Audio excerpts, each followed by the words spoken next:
So I'm here and I had a little housekeeping to do. I haven't changed the strings on this guitar in a very long time, and so you're gonna be here with me while I do it and while I ramble, probably about the guitar. So, I am a big fan of Fender guitars, specifically the Strat. I've really been wanting to get into Tellys, but I am trying to save money right now, so I'm not really in the market to buy. But in the future, well, I'm looking right now. I want to try a cheap one first. I want to get a Fender, not a Squire. Mostly just because of personal preference. I don't have anything against Squires. I've played some that are really good guitars, but I think on the used market, I would just trust a Fender a little bit more because Squires, I mean older Squires mostly, newer ones are pretty consistent, but the older ones can vary wildly in quality. So I don't want to have to deal with that, and I don't want to have to deal with just how beat up they get.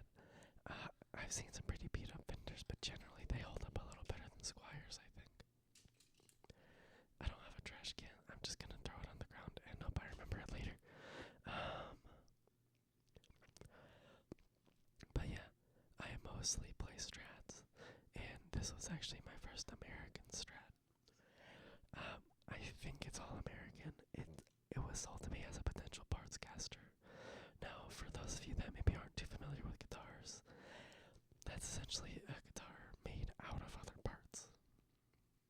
So, mostly with Fenders because their parts are all very interchangeable with each other. So, you know, if you have a body from a guitar from 1987 and a neck from a guitar from 2025, they should fit together just fine. So you can put together guitars from the parts of older guitars or just different guitars and make your own instrument out of them. So that's what this is all to me as. The neck is a genuine Fender American neck. The body, the guy wasn't too sure, and I don't know. I'm not like a historian for them, so I couldn't tell you, if it's a Fender, if it's a Squire, if it's some knockoff body, but as you can see, it has been heavily relicked over the years. And you can see, this is the only guitar that I've ever added a sticker to.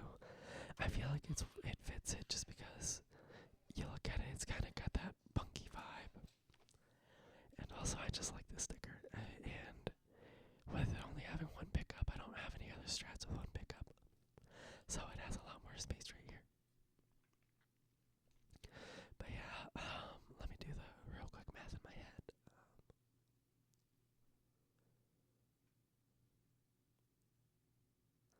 I believe I own 7 Strats. I know I have a bit of an addiction. At least I'm not into hardcore drugs. It might be a little bit cheaper, but I feel like there are worse things you could be interested in than guitar.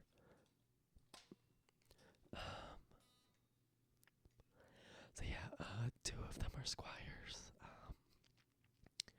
and 2 of them are Partscaster projects, like I just said. I described what that was. So yeah, I'm putting together 2 of them. I actually have one that I put together. I say put together myself. I didn't do the wiring. I'm awful at soldering things.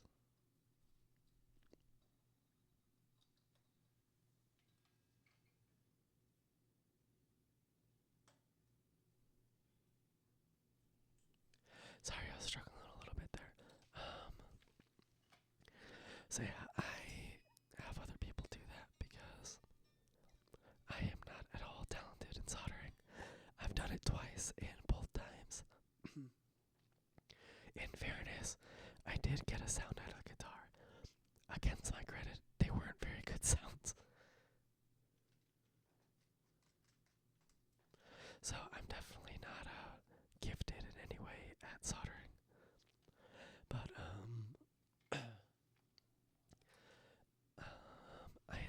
this Mexican vendor. So for those of you that might not know, by the way, I'm putting on Daddario XS strings.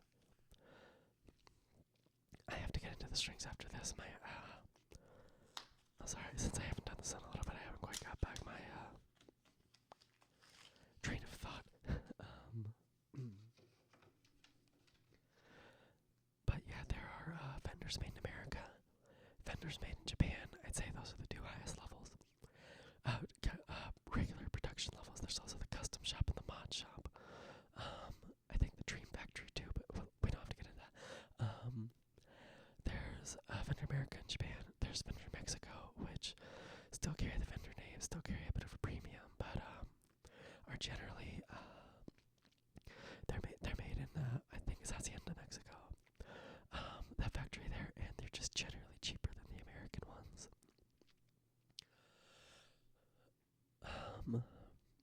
Yeah, they're generally cheaper than the American ones. They briefly made guitars in China, Fender guitars in China. I actually have one of those. It's a Partcaster I bought, so I didn't put it together as a Partcaster, but it was.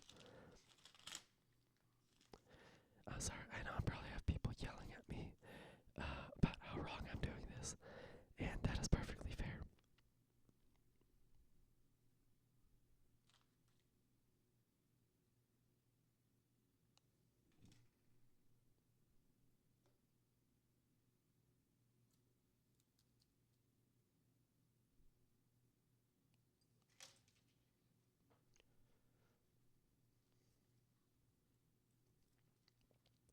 So yeah, there's those levels, and then there's Squire. I believe they used to be made in the Fujigen factory in Japan.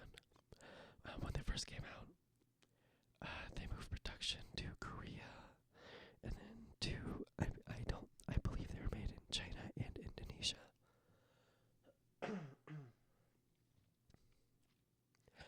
I'm sorry, I'm getting over a cold, so my voice doesn't quite have its power right now.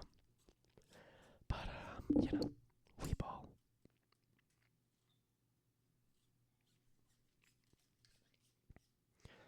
This is the one thing I don't like about Daddario strings is how they wrap them. I much prefer Ernie balls where they're all done individually. It's a lot easier. But,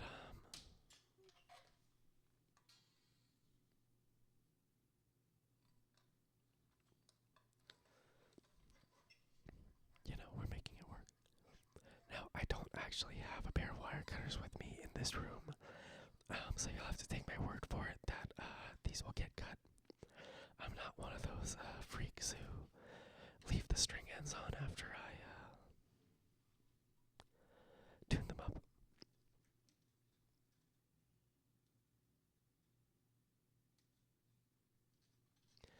By the way, I have hip shot locking tuners on this. I have hip shot on 4 of my guitars. They're not the only tuner I'll ever use, but they are definitely my favorite right now. I have them on this one. I have them on one of the Squire Partcasters.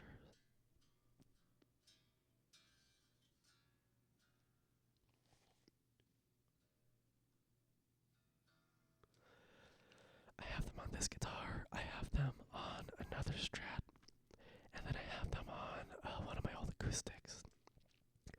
I wanted to upgrade that one because it was my father's old guitar, so it has a bit of sentimental value to me.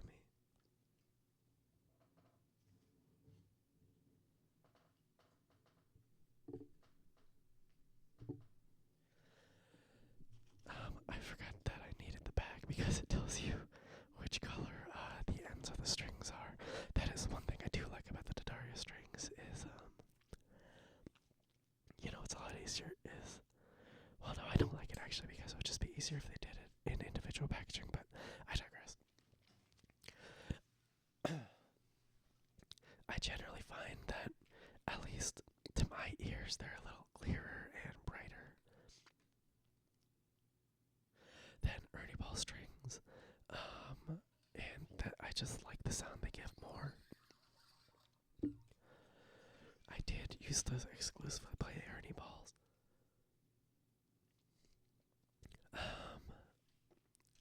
A lot of the time I would just buy the cheapest ones they had. Guess I was broke, but whenever I could spare the money for the expensive one, bougie ones, I'd get the paradigms. They were supposed to be a whole lot harder to break, and they were like twice the price. And I really got sucked in by the marketing because they had Kirk Hammett, the guitar player from Metallica, testing it, and I still do love Metallica, but I was a very big fan back then. And so that was probably enough to convince me right there.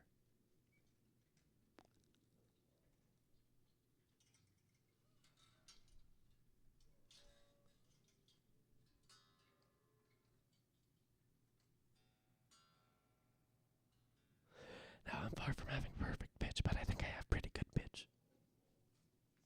So I can generally get them pretty close to where they have to be. Alright, silver.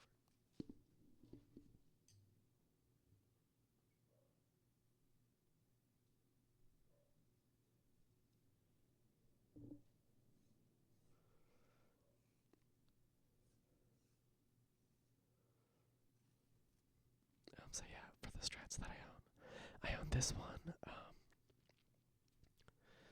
One of them is a Partscaster project I'm making with. I will do a video on all these at some point. But one of them is a Partscaster project with a contemporary Strat neck. I think it's from.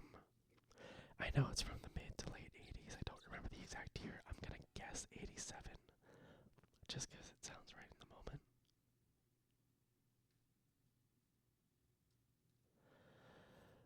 In a body, it's a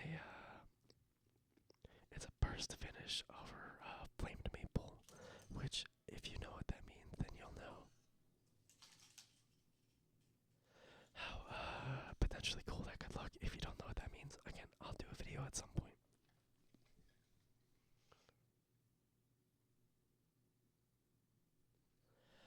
But I have that. I have the other Partscaster, the one that is actually finished. When I bought it, it was a black Strat with an anodized gold pickguard. I bought it originally with a Mexican Fender neck. It was I think not very repainted. It was repainted, I don't think very well. The finish feels smooth, so it doesn't actually bother me that much. But it's just cracking in weird places, and it's yellowed a lot. Honestly, I do kind of like the look, and it doesn't affect the playing, so. I don't think I plan on ever getting that, like, refinished or anything. I like it. But, I originally made it a David Gilmour inspired guitar with the black on black pickguard.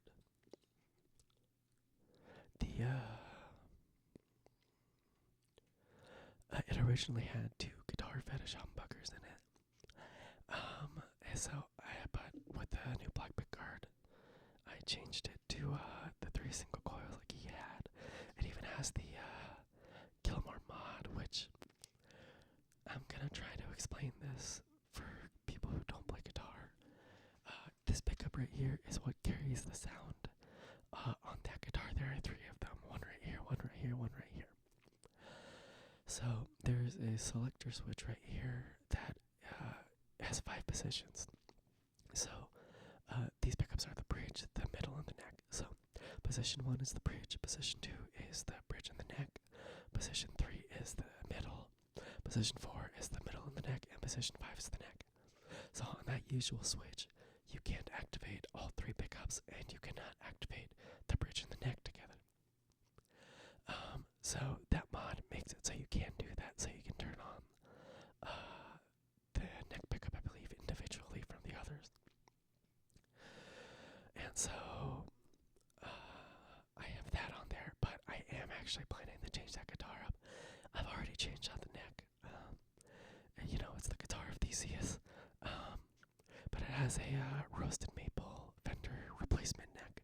It didn't come off of another guitar. I actually just bought it from the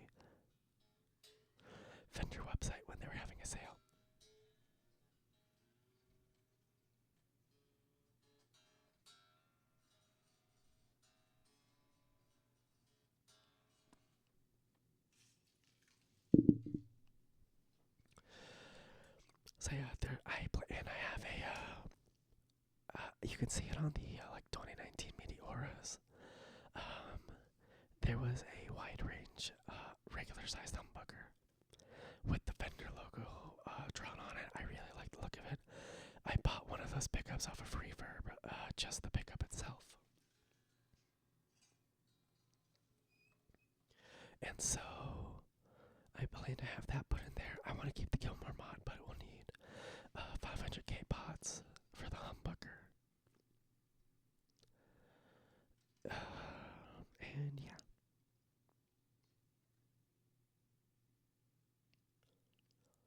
So my first Fender I ever bought was one of those made in China ones that I had told you about earlier. I had bought it from a guitar center that isn't actually local to me. We were doing something else in the area, and I managed to convince my mom, because this was before I could drive. I managed to convince my mother to let me go to Guitar Center, and I found that there. I think it was like $300. It was the cheapest Fender I had ever seen at the time.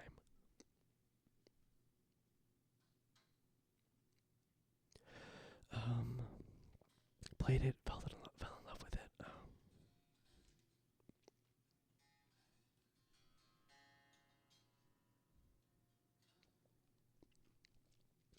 And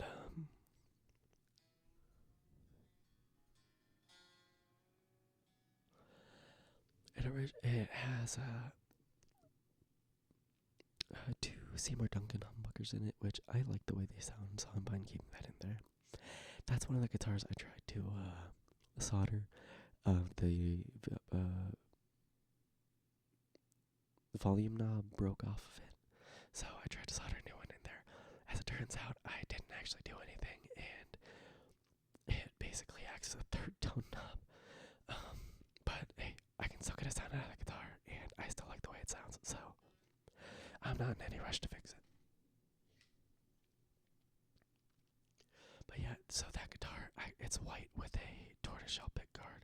That guitar actually has the Mexican Fender neck on it.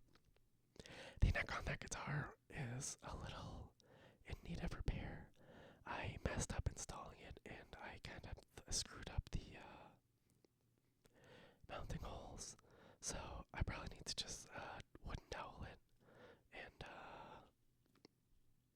that wasn't the right way to do that. Don't follow my example right here.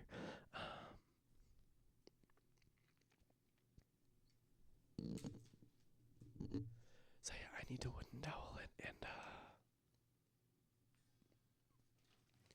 plug those up, drill the holes back out, and then I will be good to go to put that neck on a new project. Now, I'm not one of those people who always takes the back covers off of guitars. Usually what happens is, I'm servicing the guitar, I'm changing something back there, I misplace it, I lose it, and then I have to keep playing the guitar.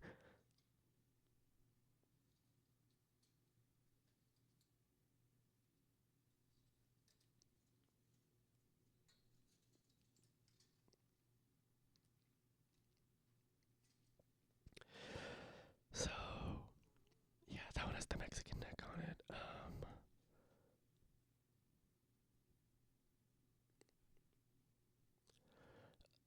I have it's actually on one of my old TikTok accounts, me fixing it. It's an old Squire, I think contemporary from the 2010s. I say old, but I was born in '05, so it's not actually old.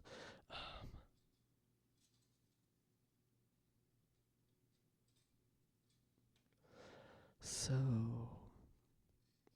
that one I bought as a scratch and dent guitar from Guitar Center, and it was missing one of the bridge saddles. It had the connector for the 9-volt battery because it has active pickups in it. That connector was actually torn out of the guitar.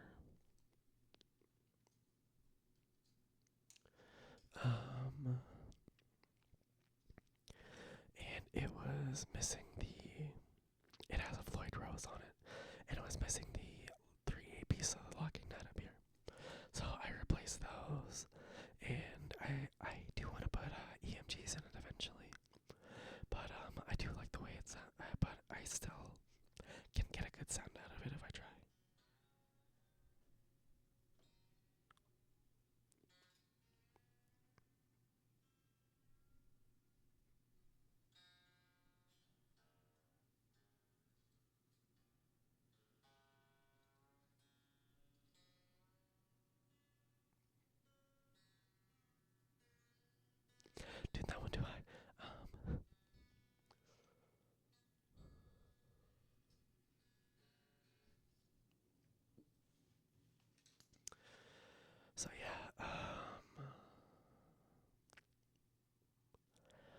that Squire works good. I have another Squire parts caster that I'm putting together. It has a 90s Squire Tune Strat neck. I'm planning to buy a Tobacco Burst or Sunburst or whatever the color is called. The Burst Strat, you know what I mean.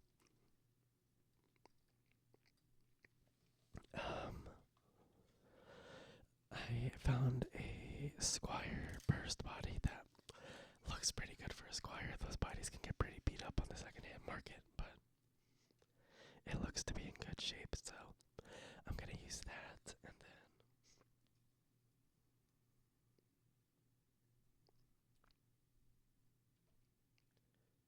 I'm gonna do it as kind of a sister build to that 80s contemporary parts caster. They both have gold hardware. They both have hip shot tuners. They're both gonna have Godo bridges.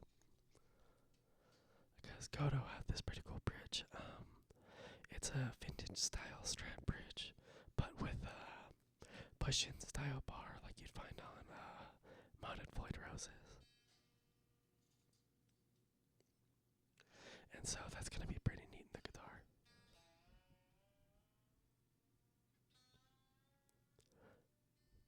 But yeah, I want a black anodized card in that one. And probably 3 single coils also with the Gilmore mod.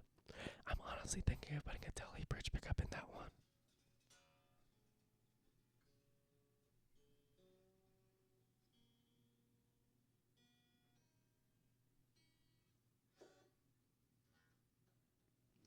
I'm just gonna try to tune it up well enough for me to get a good chord out.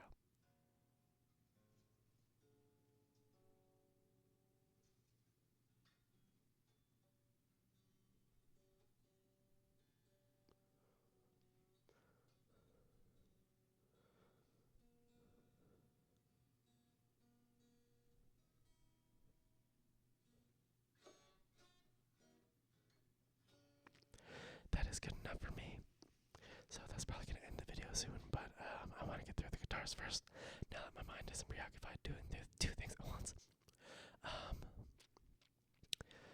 So those 2 guitars getting put together, I'm going to put 2 lace sensors. I'm going to try to find, if I can't find them, it's okay, but I'm going to try to find those old vintage lace sensors, the ones with the Fender lace sensor logo on them. Those are going to be the single coils, and then I haven't decided on the bridge humbucker I want yet. I'm thinking either bare knuckle or like a Lawler pickup or something. I'm not sure, but I will update you on that if I ever actually get that project off the ground.